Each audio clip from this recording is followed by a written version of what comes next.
जय सिया राम।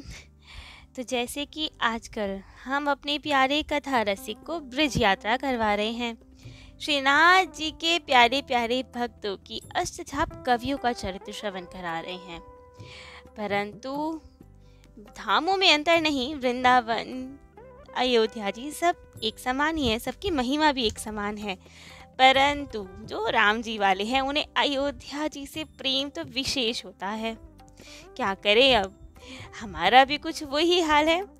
प्रत्यक्ष अवधवास मिले ना मिले, मन से तो अवधवासी बन चुके हैं हम। तो इसीलिए अब इतने दिन ब्रजवास मिला, ब्रज की कथाएं सुनी और आगे भी राम जी ने ऐसी प्रेरणा दी हमारे कथा रसिक ने कि आगे भी थोड़े ब्रज के चरित्र ही आएंगे। हित हरिवंश जी का, हरिराम व्यास जी का, हरिदास जी का। तो ठीक है, इतना समय ब्रिजवास किया, अभी 10 चरित्र तो ब्रिज के भक्तों के ही सुनाए, तो कम से कम एक बार तो अयोध्या जी की ओर चले। अभी तो ठाकुर जी ने प्रत्यक्ष भी अपने प्यारे अयोध्या जी में वास दिया। बेशक एक ही दिन का दिया, लेकिन दिया। जल विहार के दर्शन कराए, खूब आनंद रहा। और अब वहाँ से आकर तो मन में वापस अयोध्या जी की यादें आ गई कि अब इतने चरित्र ब्रिज के भक्तों के सुनाए, तो बीच में एक तो वापस से अयोध्या जी की बात हो ही जाए। बिना अयोध्या जी के अब वापस ब्रिज की ओर कैसे जाएं? तो इसीलिए आज हमारे कथा रसिक को पुनः अयोध्या जी से रिलेटेड, मिथिला से रिलेटेड एक चरित्र श्रवण करना था। तो आज उन्हीं की प्रेरणा दी। अद्भुत भक्त के चरित्र, इतने अद्भुत कि क्या कहा जाए, हृदय गदगद हो जाए ये चरित्र पढ़कर और सुनकर। ज़्यादा पुराने चरित्र नहीं है जिन संत के, जिन भक्त का आज हम चरित्र श्रवण कराने वाले हैं अपने प्यारे कथा रसिक श्री सीताराम जी को। करीब 450 पूर्व की ही घटना है, सत्य घटना है। भक्त माल में भी इसलिए उल्लेख नहीं है इनका। तो ये भक्त हैं हम सबके प्यारे मामा जी का। मामा जी कैसे? जो भक्त श्री सीताराम जी को अपने माता पिता ही मानते, जिनके लिए वे माता पिता ही हैं, तो हम सब के लिए, ऐसे के लिए जिनके लिए तो हमारे माता पिता है श्री सीताराम जी, तो उन सब के लिए ये संत तो मामा जी हैं। क्योंकि इन संत का भाव हमारी जानकी मैया के प्रति बहन का है, छोटे भाई हैं हमारी जानकी मैया के, तो हम सबके तो मामा श्री हुए। तो इन भक्त का नाम है श्री प्रयागदास जी। तो अब इन प्यारे प्यारे ब्रिज भक्तों के चरित्र के बाद हमारे कथा रसिक को अपने इन प्यारे से साले साहब प्रयागदास जी की इतनी याद आई, जानकी मैया को अपने इन प्यारे भाई की इतनी याद आई कि इन्हीं का चरित्र श्रवण करना था। तो आज हम अपने प्यारे कथा रसिक जी को मामा श्री का चरित्र श्रवण कराएंगे। तो ये एक अद्भुत भक्त थे, इतने अद्भुत कि इनका चरित्र तो वाणी से कैसे ही कहा जाए हमें भी नहीं पता, क्योंकि ये लिखा भी नहीं भक्तमाल में, संतों के श्रीमुख से सुनी गई कथाएं हैं। कल्याण पत्रिका में गीता प्रेस के द्वारा भी प्रकाशित हुआ है इनका चरित्र। तो अब मिथिला में ही एक ब्राह्मण दंपति रहते थे जो कि बहुत ही विद्वान थे। सर्वत्र उनकी बहुत साख थी, बहुत बड़े बड़े जजमान भी थे, धन आदि किसी चीज की कमी नहीं थी, खूब संत सेवी थे, भक्त हृदय थे, संतों का खूब आना जाना रहता था। तो एक दिन तो संत मंडली इनके घर पर आई, इन्होंने खूब स्वागत सत्कार किया, खूब आनंद रहा। परंतु संत मंडली ने देखा कि घर बहुत सूना सूना है। पूछा गया कि आपके घर इतना सूना क्यों है, बालक संतान आदि कोई नहीं है क्या? तब तो उन ब्राह्मण दंपति ने कहा कि भगवान सब कुछ है ठाकुर जी का दिया हुआ, केवल संतान नहीं है। लेकिन कोई नहीं, जैसे ठाकुर जी की इच्छा, हम प्रसन्न हैं उनकी कृपा में ही। तब संतों ने कहा नहीं नहीं, तुम बताओ कैसी संतान चाहिए तुम्हें? ठाकुर जी के यहाँ किसी चीज की कमी नहीं है, वे अपने भक्तों को हर प्रकार से सुखी रखते हैं। तो बताए कैसी संतान चाहते हैं, पुत्र चाहते हैं कि पुत्री चाहते हैं? तब तो उन ब्राह्मण दंपति ने कहा कि पुत्र पुत्री में कोई भेदभाव नहीं, बस यदि संतान हो तो भगवत भक्त हो, जो हमारे साथ साथ, अपने साथ साथ संपूर्ण जगत का कल्याण करे, और कुछ नहीं चाहिए। कैसी भी हो लेकिन परम भागवत हो। तो अब तो वे संत बहुत प्रसन्न हुए कि इतने सुंदर विचार हैं तो आपको संतान की अवश्य प्राप्ति होगी। और वे सब वहां से चल दिए। अब तो ये भक्त दंपति बहुत प्रसन्न, संतों का आशीर्वाद प्राप्त हुआ। आज कुछ ही समय बाद प्रयाग में कुंभ लगा। तब तो इन्होंने सोचा क्यों ना प्रयागराज आया जाए, संत आदियों का समागम प्राप्त होगा, स्नान आदि करेंगे, खूब आनंद रहेगा। तब तो दोनों आए प्रयागराज जी, खूब स्नान आदि किया, संत सेवा की और पुनः आ गए अपने घर की ओर। तभी कुछ समय पश्चात अब तो इनके घर में बालक के जन्म के संकेत मिलने लगे। इनके गर्भ में यही मामा श्री पधार चुके थे। अब तो जैसे ही ब्राह्मणी गर्भवती हुई तभी से इनके पति का स्वास्थ्य गिरने लग गया, धीरे धीरे कमजोर होते चले गए। समय बीतता गया लेकिन वे स्वस्थ नहीं हुए। जैसे ही अब बालक का जन्म हुआ तब तो उसी दिन इनके पति ब्राह्मण का देहांत हो गया। अब तो ब्राह्मणी क्या करे, ठाकुर जी को कभी दोष नहीं दिया, सब अपना प्रारब्ध ही माना, ठाकुर जी की लीला ही मानी और निर्वाह किया प्रसन्नता पूर्वक। खूब अच्छे से बालक का पालन पोषण करने लगी। लेकिन अब क्या करे, तब तक तो खूब धन आदि था इन लोगों पर, जजमान भी खूब थे, तो कोई समस्या नहीं थी। अब प्रयाग जी की कृपा से प्राप्त हुए थे ये बालक, तो इनका नाम रखा गया प्रयाग दत्त और खूब प्रेम से इनको शुभ संस्कारों के साथ पालन करती। परंतु अब जब प्रयाग दत्त जी बड़े हुए, घुटवन चलने लगे, तब तो एक समय इनके घर में आग लग गई, भीषण अग्नि, जिसमें सब कुछ, घर धन संपत्ति सब जल के खाक हो गया। अब तो स्थिति ये कि कुछ भी नहीं रह गया इन पे, खूब दयनीय स्थिति, खूब गरीबी हो गई। एक कुटी छवा दी गई गांव वालों ने और वहीं रहते जैसे तैसे निर्वाह होता। लेकिन अब गरीबी इतनी, जजमान भी सब चले गए क्योंकि ब्राह्मण भी नहीं थे और सबको लगता कि ये प्रयाग दत्त बालक तो मनहूस है। जब गर्भ में आया तब पिता का स्वास्थ्य छिन गया, जब जन्म लिया तब पिता को ही खा गया, जब घुटवन चलना स्टार्ट किया तो घर में आग लग गई, सब धन संपत्ति का नाश हो गया। तो ये तो महनूस है, तो कोई ज्यादा इन्हें दान दक्षिणा देता ही नहीं, सब इनकी परछाई से भी दूर रहते। तब तो क्या, जैसे तैसे मैया ने इनका पालन पोषण किया। अब धीरे धीरे बड़े होने लगे, बच्चे भी कतराते ही थे, माता पिता मना करते थे कि कोई इसके साथ मत खेला करो, ये तो मनहूस है। फिर भी बालक इतना नहीं सुनते तो खेला करते थे कभी कभी प्रयागदास जी के साथ। अब एक समय की बात, सब बच्चे आपस में खेल रहे थे और रक्षाबंधन का दिन आया। तब तो बालकों के हाथ में देखा कि राखियां बंधी हुई हैं, कोई सुंदर सुंदर कपड़े पहन के कहीं आ रहा है, कोई जा रहा है। तब तो बड़ा आश्चर्य हुआ कि ये क्या है, आज कौन सा त्योहार है। तब तो बालकों ने कहा कि अरे तुम्हें नहीं पता, आज तो रक्षाबंधन है, बहनें आती हैं, बुआ जी आती है, सब राखियां बांधती हैं, खूब सुंदर मिठाइयाँ बांटते हैं। तब तो इन्होंने कहा अच्छा, हमारे तो कोई नहीं आता। तब तो सब दोस्त धीरे धीरे करके चले गए, कोई मामा के जा रहा, किन्हीं के मामा आ रहे, किन्हीं की बहन आ रही, किसी की बुआ आ रही, सब चले गए। ये अकेले रह गए। आए अपने घर पे और मैया से बोले, माँ आज त्योहार है, कोई सबके हाथों में राखियां बंधी है, कोई किसी की जीजी आ रही है, कोई अपने बहनोई के जा रहा है, कोई मामा के जा रहा है, हमारा कोई नहीं है क्या संसार में, ना दीदी ना जीजा जी ना बुआ ना मौसी ना कोई भी नहीं है हमारा, हम अकेले हैं क्या।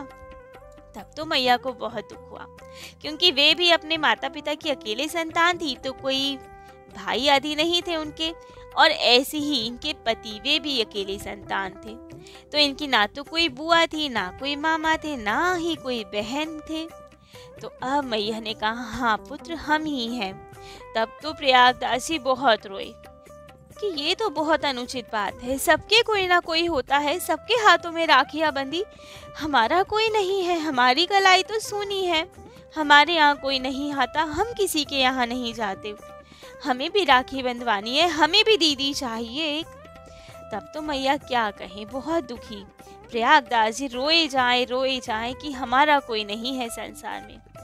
तब तो वे मिथिलावासी थे अब, और मिथिला में तो सब जगह यही भाव कि जानकी मैया किसी को अपनी पुत्री स्वरूप में दिखती और किसी को बहन स्वरूप में। तो अब मैया ने भी ऐसे ही समझाया उन्हें, कहा कि तुम रो नहीं, ऐसा नहीं कि कोई नहीं है हमारा, बुआ नहीं है, मामा नहीं है, मानती हूँ, लेकिन एक जीजी है, तुम्हारी बड़ी बहन है। तब तो प्रयागदास जी थोड़े प्रसन्न हुए, आंसू पोंछे, अच्छा मैया, कौन है हमारी दीदी, कहाँ है? आती तो नहीं कभी, हम भी नहीं जाते उनके, कहाँ रहती हैं? तब तो माँ ने कहा, अरे वे बहुत दूर रहती हैं, इसलिए नहीं आ पाती, बहुत ऊंचे घर में उनके ब्याह हुआ है, इसलिए समय नहीं मिल पाता उन्हें आने का, लेकिन तुम्हारी दीदी है, तुम रो नहीं। अब तो प्रयागदास जी ने हट किया, बताओ हमारी दीदी का नाम क्या है, जीजा जी कौन है हमारे? तब माँ ने कहा, सीता जी हैं तुम्हारी जीजी, बहुत दूर रहती हैं, अयोध्या जी में ब्याह हुआ है उनका। अच्छा, और जीजा जी कौन है? जीजा जी है राजा रामचंद्र जी, अयोध्या जी के राजा हैं, इसीलिए अब राजा रानी है तो बहुत सारे काम रहते हैं ना उन पे, आ नहीं पाते राखी पे, इसीलिए कभी तुम्हें दर्शन नहीं हुए उनके। अब तो प्रयागदास जी बहुत खुश कि हमारी दीदी जीजा तो राजा रानी है। तो कहा कि मैया उन पे समय नहीं है तो क्या, हम जाते हैं जीजी से राखी बंधवाने, बहुत प्रसन्न होंगी ना हमें देखकर। तब तो माँ ने कहा, हाँ पुत्र, प्रसन्न तो बहुत होंगी, लेकिन अभी तुम बहुत छोटे हो, केवल 4-5 वर्ष के थे ये, तो कैसे भेज देती? कहा कि अभी तुम बहुत छोटे हो, अयोध्या जी दूर है, खो जाओगे, रास्ता पहचान नहीं पाओगे, जब बड़े हो जाओगे ना तब जाना जीजी के पास। लेकिन प्रयागदास जी को बहुत व्याकुल था कि कब दीदी के पास जाऊंगा, कब राखी बंधवाऊंगा, कब देखूंगा उन्हें, कब जीजा जी से मिलूंगा। अब माँ उन्हें टालती रहती और ये तो रोज कहते, 4 दिन बाद, 5 दिन बाद, माँ देखो मैं कितना बड़ा हो गया हूँ, अब आज्ञा दे दो ना, अब जाने दो अयोध्या जी, जीजी से मिलना है। माँ हर बार टाल देती, कभी कुछ बहाना, कभी कुछ बहाना। ऐसा करते करते 1-2 साल तो व्यतीत कर दिए माँ ने। लेकिन अब एक दिन व्याकुलता इतनी बढ़ गई कि माँ भी नहीं संभाल पाई। अब तो प्रयागदत्त जी ने कह दिया कि माँ अब नहीं रह सकते हम जीजी के बिना, अब तो हमें जाना ही है, इतने वर्ष हो गए, देखो मैं कितना बड़ा हो गया हूँ, अब तो जीजी के पास जाऊंगा, राखी बंधवा के आऊंगा, आप अब आज्ञा दे, हमें मिलना है अपनी दीदी से, अपनी जीजा जी से। सबके यहाँ दीदी आती है, हमारी दीदी नहीं आती, वे भी तो दुखी होंगी ना वहाँ पे, हमें जाना है, जीजी से मिलना है। अब माँ क्या कहें, कहा चलो ठीक है, खाली हाथ नहीं जाते ना, कुछ बना देती हूँ मिठाई, फिर जाना। तो अब तो बहुत गरीब थे, क्या बनाते, आटे में थोड़ा बूरा चीनी मिलाकर कसार जैसा कुछ बना दिया और पोटली में बांध दिया। संतों की एक टोली जा रही थी अयोध्या जी की ओर। तब तो माँ ने उन्हीं से बात की कि आप अयोध्या जी जा रहे हैं तो हमारे पुत्र को भी लेते जाएं, इनकी बहुत इच्छा है अयोध्या जी जाने की, जब आप आए तो साथ में ले आइएगा। अब संतों ने तो हामी भर दी और ये अति प्रसन्न कि आज तो दीदी के यहाँ जाएंगे। तो बस तो पोटली लेके चल दिए संतों के साथ, खूब उमंग, खूब आनंद भरा हुआ है हृदय में कि अपनी दीदी से मिलने जा रहे हैं। लेकिन अब संतों की टोली थी, वे संत तो खूब आनंद में चलते हैं, भजन कीर्तन करते हुए जाते हैं, जहाँ मौज आए वहीं बैठ के कीर्तन करते हैं, कथा करते हैं, फिर आगे की ओर प्रस्थान करते हैं, ठाकुर सेवा करते हैं। लेकिन इनमें इतना धैर्य कहाँ, अब तो इनमें ऐसी व्याकुलता थी कि मानो इनके पंख हो तो उड़ के पहुंच जाएं। अब तो ये सोचे कि अरे ये संत लोग तो बहुत धीरे धीरे चलते हैं, जगह जगह बैठ के कीर्तन करते हैं, हमें तो जल्दी जाना है दीदी के, क्या किया जाए, कैसे जाया जाए, ये तो बहुत दिन में पहुंचाएंगे। माँ से पूछा था तो माँ ने कहा था कि जब जीजी का ब्याह हुआ था तो यहाँ से संदेश वाहक 5 दिन में पहुँच गए थे अयोध्या जी, और वहाँ से बारात 4 दिन में आई थी, जबकि रथ में थी। तो यदि हम पैदल पैदल जाएं तो 10-20 दिन में तो पहुंच जाएंगे, लेकिन ये संत तो हमें लगता है 2 महीने में पहुंचाएंगे हमें। तो क्यों ना हम स्वयं ही चल दे। अब तो प्रयाग दत्त जी ने संतों का साथ छोड़ा और पूछते हुए चलते रहे अयोध्या जी की ओर। खूब आनंद, कभी प्रेम में विभोर होके पेड़ के नीचे सो जाते, कुछ मिलता तो पा लेते, वरना ऐसे ही भूखे रहते, चलते रहते, भावमग्न होके चलते रहते अयोध्या जी की ओर। पहुंच गए एक दिन अयोध्या जी। सोचा कि अरे माँ से हमने पूछा था कि जीजी रहती कहाँ है, लेकिन हम भूल गए क्या नाम बताया था माँ ने, क्या पता बताया था। याद आया कि माँ ने कहा था राजा रानी है, महल होगा उनका, लेकिन महल का नाम क्या था याद ही ना आए, क्या नाम बताया था माँ ने। तब अचानक याद आया, अच्छा माँ ने बताया था कि कनक भवन नाम है जहाँ दीदी जीजाजी रहते हैं। हाँ हाँ, कनक भवन ही है। तो बस अयोध्या जी में प्रवेश किया। वहाँ तो दिव्य सुगंध होती है, वहाँ तो अद्भुत आनंद रहता है।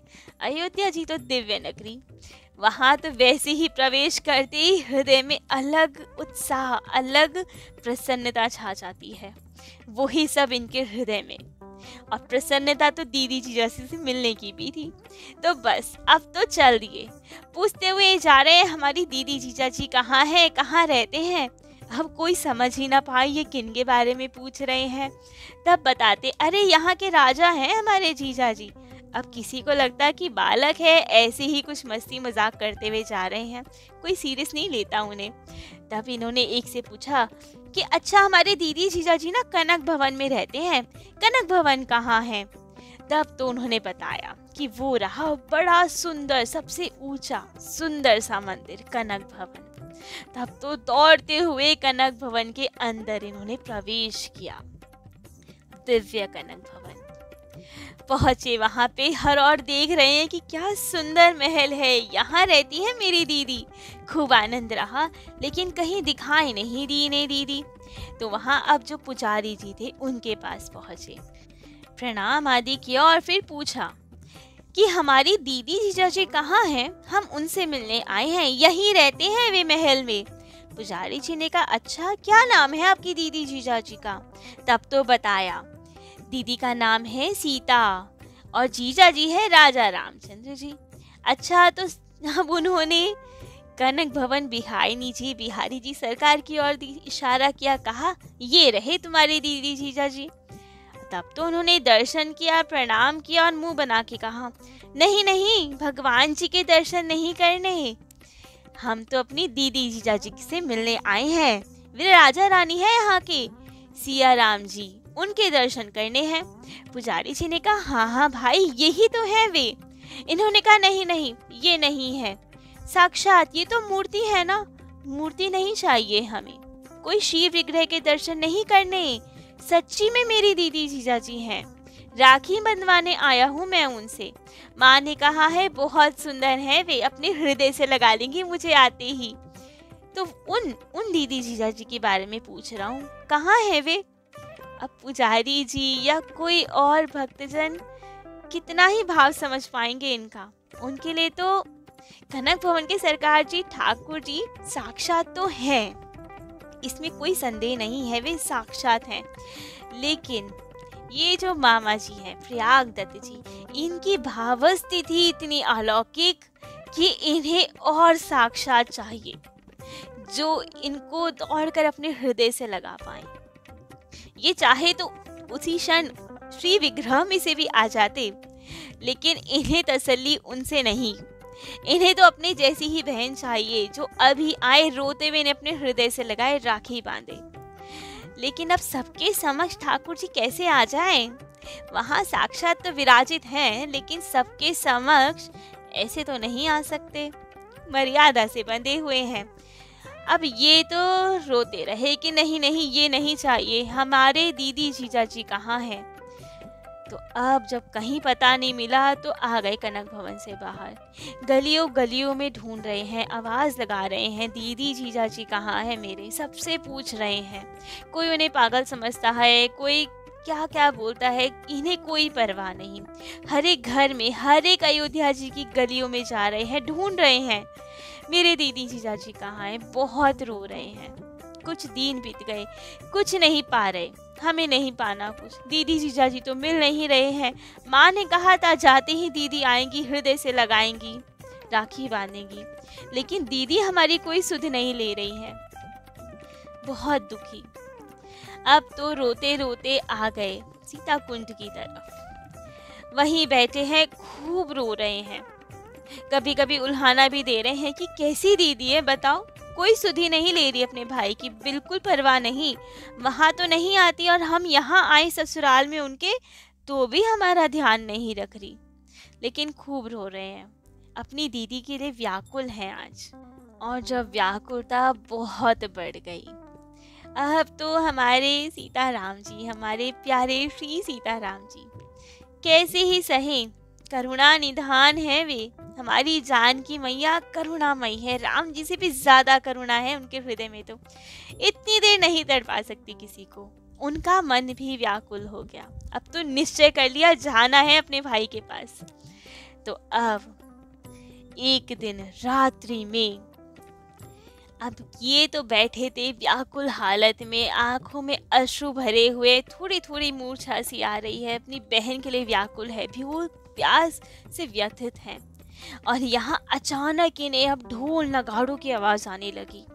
देखा कि बहुत सारे सैनिक है, दिव्य सी रोशनी हो रही है, सब और छटा बिखेर रही है, जय जयकार की ध्वनि आ रही है। उठ के देखा कि क्या हो रहा है, कौन आ रहा है। तब देखा सामने एक बहुत सुंदर विशाल श्वेत हाथी चमक रहा है, जैसे मानो चांदनी सी बिखेर रहा है। उस पे सोने की झालर लटक रही है, सोने की सीट बंधी हुई है। तभी तो ये अद्भुत दृश्य देख के ये उठ बैठे और पूछा सैनिकों से, कौन है ये, इतने सुंदर दिव्य कौन आ रहे हैं। तब उन्होंने बोला कि यहाँ के राजा रानी हैं, सीताराम जी है।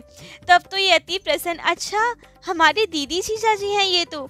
वहीं से खड़े हुए जोर जोर से आवाज लगा रहे हैं, जी जी जी जी देखो मैं आ गया। उन्हें लग रहा है कि शायद दीदी ने देखा नहीं हमें, हम छोटे हैं ना, दीदी ऊपर हाथी पे है, तो चिल्ला रहे हैं, उछल उछल के दिखा रहे हैं, दीदी दीदी देखो मैं आ गया। तब तो सब सैनिक हटे, हाथी बिल्कुल पास में आके रुका, सोने की सीढ़ी लगी और श्री सीताराम जी उस हाथी पे से उतरे। इतने सुंदर दिख रहे हैं, इतने आभूषण पहने हैं, इतनी सुंदर लग रही है ना जानकी मैया की वर्णन नहीं किया जा सकता। अब तो प्रयागदास जी की आंखों में प्रेम आंसू। जानकी मैया उतर रही हैं, देख रहे हैं अपनी बहन को, कितनी सुंदर है हमारी बहन, एकदम गुड़िया जैसी लग रही है। जीजा जी कितने प्यारे लग रहे हैं। तब तो जानकी मैया पास में आई और अब इनका मुख कुछ अलग भाव हो गए। तब जानकी मैया ने कहा, भैया क्या हो गया। तब इन्होंने कहा, तुम सच में हमारी बहन हो। जानकी मैया ने कहा, हाँ। तब तो कहा, नहीं नहीं, इतने समय बाद हम आपसे मिले, आप हमारी बहन होती तो हृदय द्रवीभूत होता ना आपका, हमें देख के रोती ना आप। तब तो ये सुन के जानकी मैया के भी आंखों में अश्रु आ गए। तब तो इनको अपने हृदय से लगाकर खूब रोई कि भैया तुम कहाँ थे, तब से कब से हम इंतजार कर रहे हैं, तुम आए नहीं यहाँ पे, हम यहाँ इतनी जिम्मेदारियों में थे, हम भी नहीं आ पाए, बताओ कैसे आए यहाँ, मैया कैसी हैं, गांव में सब कैसे हैं। तब तो प्रयागदास जी भी खूब रोए, बहन बहन जीजी जीजी कह के उनके हृदय से लग गए। और माँ ने भी पूरा अपना रिश्ते का निर्वाह किया, पूरा जैसे एक बहन कई वर्षों बाद अपने भाई से मिले उसी भांति मिल रही है। प्रयाग जी कह रहे हैं कि जीजी ये जीजा जी हैं क्या। तब तो जानकी मैया ने कहा, हाँ हाँ तुम्हारे जीजा जी है, प्रणाम करो। प्रणाम किया। राम जी ने भी उन्हें अपने हृदय से लगाया और प्रयागदास जी ने कहा कि आपके लिए मैया ने उपहार भेजा है, मिठाई भेजी है, परंतु पहले आप राखी बांधिए तब पवाएंगे आपको। जानकी मैया तो पूरी तैयारी के साथ आई थी, सुंदर सी राखी निकाली, तिलक किया और राखी बांधी। तब तो प्रयाग दत्त जी ने अपने हाथों से जानकी मैया को वही जो कसार बना के लाए थे मैया से अपने हाथों से पवाया, अपने जीजा जी को अपने हाथों से पवाया, और फिर जानकी मैया ने भी अपने भाई को वही प्रसादी पवाई। अब जिसका भोग साक्षात ठाकुर जी ने माँ ने लगा लिया, उसका तो स्वाद अलौकिक होना था। वे प्रसाद शीत प्रसाद पाते ही प्रयाग दत्त जी की तो दशा अलौकिक हो गई। हृदय द्रवीभूत होने लगा और प्रेम उमड़ने लगा। खूब आनंद रहा, अपनी दीदी जीजा जी को निहारते रहे। क्या दशा वर्णन की जाए उनकी, कैसा अनुभव हो रहा होगा उन्हें। इतने दिव्य स्वरूप में दर्शन हो रहे हैं, स्वयं माँ अपने हाथों से उन्हें प्रसाद पवा रही हैं। तो अब तो रोते रोते वहीं मूर्छित हो गए। माँ ने चैतन्य किया, कहा भैया संभल के अब वापिस अपने गांव को जाइए। इन्होंने कहा नहीं नहीं जीजी, कहीं नहीं जाना, आपके पास ही रहूंगा। माँ ने कहा नहीं नहीं, हमारी मैया चिंता करती होगी ना गांव में, अभी आप जाओ और उन्हें बताकर पुनः आ जाना। तब तो इन्होंने स्वीकृति दी कि ठीक है, माँ को बताकर फिर आएंगे, लेकिन अगली बार जल्दी मिलना।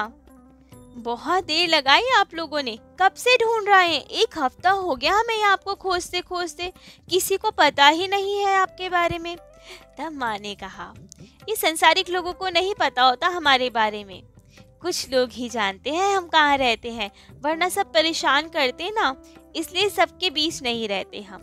इन्होंने कहा अच्छा, बहुत अच्छी बात है, लेकिन अगली बार जब हम आए तो शीघ्रता से मिलना, इतना मत तड़पाना अपने भाई को। तब तो माँ ने उन्हें वापिस अपने हृदय से लगाया और कहा ठीक है, अब आप घर की ओर जाएं।